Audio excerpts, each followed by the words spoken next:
Exploring personal virtues.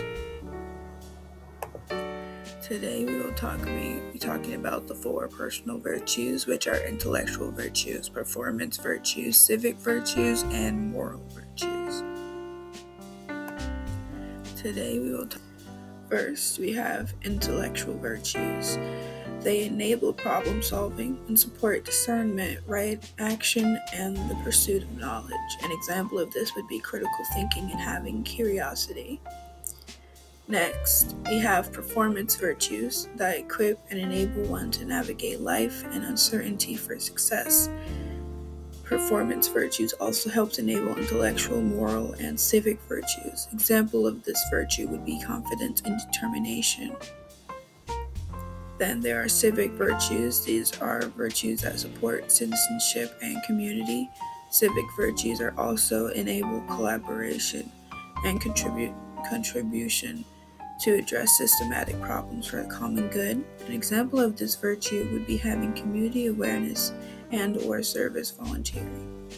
The last virtue would be moral virtues. These are the virtues that guide social connections and decision making, as well as enable one to make ethical decisions. As an example of this virtue would be having compassion, courage, and/or gratitude.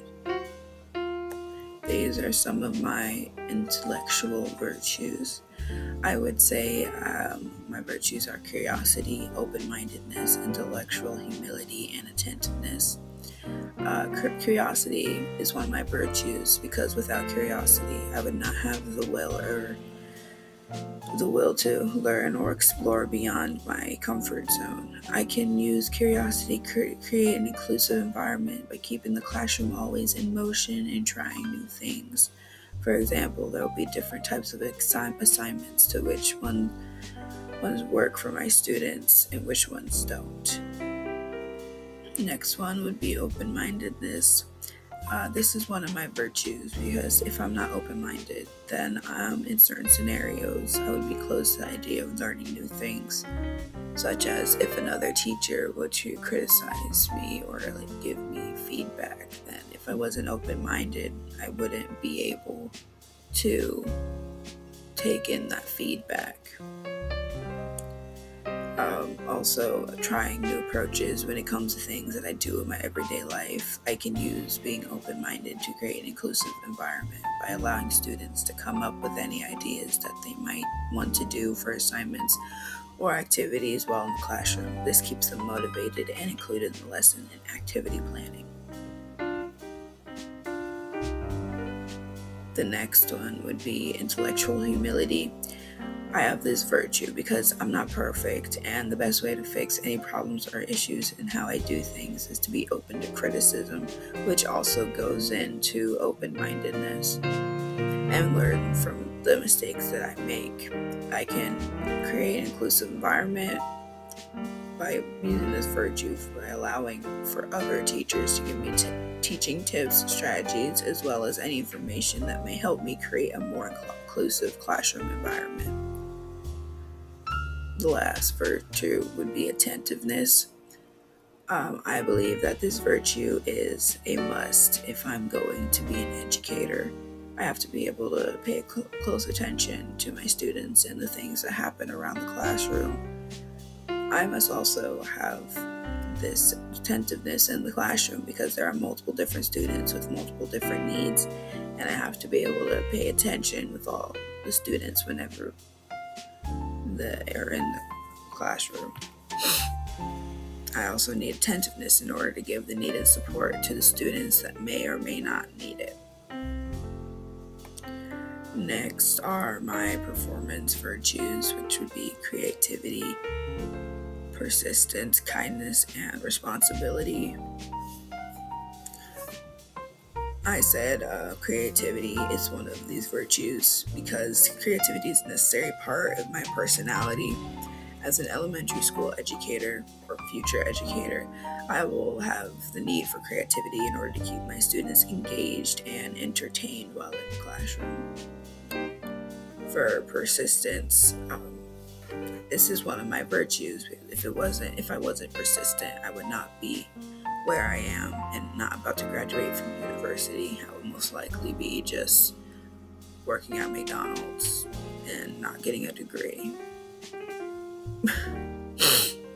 Also, as an elementary educator, future educator, it takes persistence in order to be an effective teacher.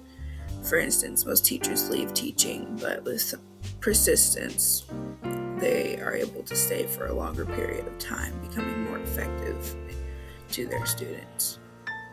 Next one up is kindness. This one just comes naturally to me, if I'm being honest. Sometimes I could be too kind, but I'm kind to those who need it and sometimes doesn't deserve it. As an elementary school future educator, I have to make sure to show my kind nature to my students, and so that they feel comfortable and safe around me. The last one is responsibility. Another virtue that just comes naturally to me. I am naturally responsible. I take responsibility for my actions and, if necessary, others' actions as well. As a future teacher, I will be responsible for my students, so I need to have the virtue of responsibility in order to do my job as an educator effectively. Next up are my moral virtues, which would be honesty, patience, and respectfulness. Honesty is one of the virtues because I'm an overall honest person. To tell the truth, I sometimes be too honest. People might say it comes off as blunt, but I'm trying to fix that, honestly. As an educator, future educator, I will need to cooperate with my students' parents, and sometimes we'll have to be honest to them about their child's needs and performance when in the classroom. Next, we have patience. This is a virtue that I have developed along the road, but I believe it is a needed virtue if I'm going to be working with elementary school students. As a future educator, I would need a lot of patience in order to be able to cooperate with my students effectively and efficiently. Next, we have respectfulness. This virtue is another one I am naturally respectful to others, and I show respect when I am given respect as well. It's just second nature to me. I always go by the golden rule of treat those as you would want to be treated. And also, you need to be very respectful when dealing with the parents of your students. So that's a good one to have.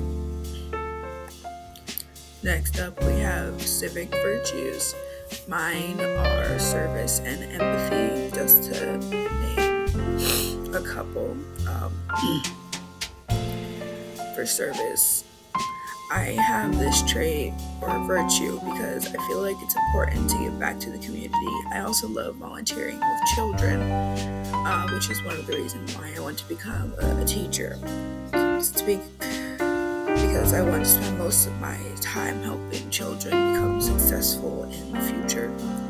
And the next one would be empathy, which I believe is a must for all human beings, because without empathy, I feel like they're missing the crucial part of having feelings that make us human, if that makes sense. But I need to be able to understand and empathize with my students' situations. Having empathy, as I said, is one of the most important traits that a human should have. Without empathy, we won't have the necessary emotion that makes us human.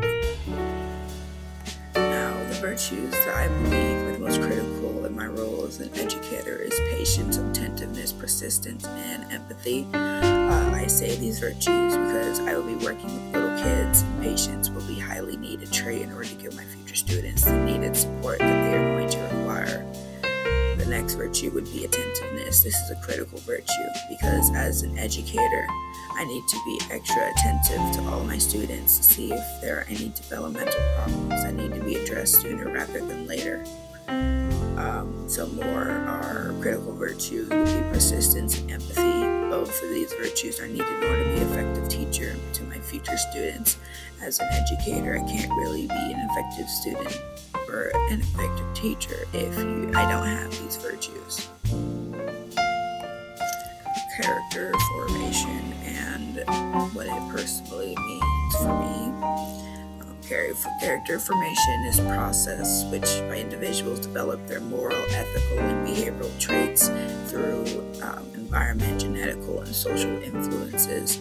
Character formation, which also would be character development, involves shaping values, principles, and habits such as honest, empathy, responsibility, and respect that guide how people think and feel and act. I personally believe that character development is a necessity that students need in order to achieve in academics and out in real world scenarios. It is what helps us as humans be in a way that feels like human, with the traits such as empathy, honesty, and so forth. Some strategies to help your students build character formation while in the classroom would be to demonstrate ethical and behavior, respect, honesty, and empathy in your everyday interactions with your students, and to have students actively practice their own personal virtues, which can include role-playing, and or problem-solving scenarios. Some resources that can help me build up my own character development would be Be Kind Academy. They have multiple different virtue trainings for upcoming teachers. The same with goodcharacter.com and the University of San Diego Professional and Continuing Education. Here are my resources, and thank you for watching.